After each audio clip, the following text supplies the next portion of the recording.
ఓం నమో భగవతే శ్రీరమణాయ. రమణాశ్రమ లేఖలు లేఖ 57. కర్తృరాజ్ఞయా ప్రాప్యతే ఫలం. తేదీ 11/8/1946. దాదాపు 10 నెలల కింద కృష్ణభిక్షు తన ఆస్తి అన్నదమ్ములకు రాసి ఇచ్చి సన్యసించి దేశాటన చేస్తే శాంతి కలుగునా అని యోచిస్తున్నానన్నాడు. భగవదాజ్ఞ ఎలా ఉందో నని నాకొక జవాబు రాశారు. భగవాన్తో మనవి చేశాను. భగవాన్ చకితులై, అలానా, అంతా తీర్మానం చేసేశారా అని రవ్వంత నిదానించి, వారి వారి కర్మానుసారం నడుస్తుంది అన్నారు. మళ్ళీ ఇదయ్యా సమాచారం అని వారికి రాస్తే కర్తృరాజ్ఞయా ప్రాప్యతే ఫలం అన్నారు కదా, ఆ కర్త ఏమైందిప్పుడు అని మళ్ళీ జాబు. ఈసారి భగవాన్తో మనవి చేయడానికి సంకోచించి ఏం రాద్దామని యోచిస్తుంటే మన్నాడే ఒక భక్తుడు కర్తృరాజ్ఞయా ప్రాప్యతే ఫలం అన్నారే, ఆ కర్త ఎవరు అని భగవాన్ని ప్రశ్నించారు.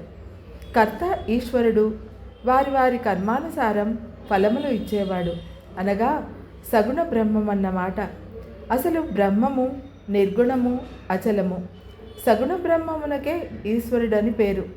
వారి వారి కర్మానుసారం ఫలాలిస్తాడు. ఒక ఏజెంట్ అన్నమాట. పనిని బట్టి బత్తములిస్తాడు, అంతే. ఆ ఈశ్వర శక్తి లేనిదే ఈ కర్మ నడవదు. అందుకే కర్మ తజ్జడం అంటారు పెద్దలు. ఇదే తాత్పర్యం అన్నారు భగవాన్. వారి ప్రశ్నకు ఇంతకంటే జవాబేముంది? అదే కృష్ణభిక్షుకి రాశాను. విక్రమార్కులు పాదరక్షకుల ప్రభావం వల్ల బ్రహ్మలోకాలు వెడితే బ్రహ్మదేవుడు సంతసించి వరం కోరుకోమన్నాడట. అయ్యా, మీరు సృష్టించేటప్పుడే వారి వారి కర్మానుసారం ఫలితాన్ని నుదుట రాస్తారని, ఆ రాత తప్పదని శాస్త్రాలు ఘోషిస్తున్నవే. ఇప్పుడు నాకు వరాలిస్తారంటారు. నుదుటి రాత చెరిపి మళ్ళీ రాస్తారా, లేక పై దిద్దుతారా? ఏమిటి కదా అన్నాడట విక్రమార్కుడు.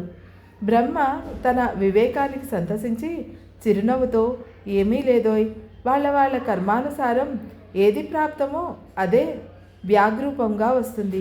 ఆహా, ఇచ్చాం అంటాం, అంతే.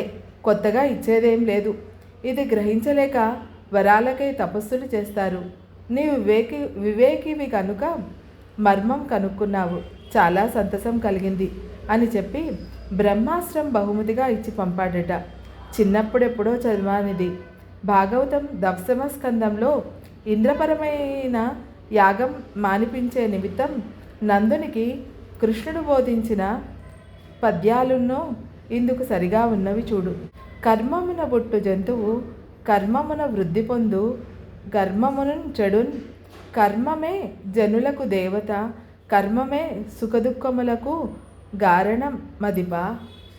కర్మములకు దగు ఫలములు కర్మలకు నిడంగ రాజుగాని సదా నిష్కర్ముడగు ఈశ్వరునుండును, కర్మ విహీనుడగును రాజుగాడు మహాత్మా.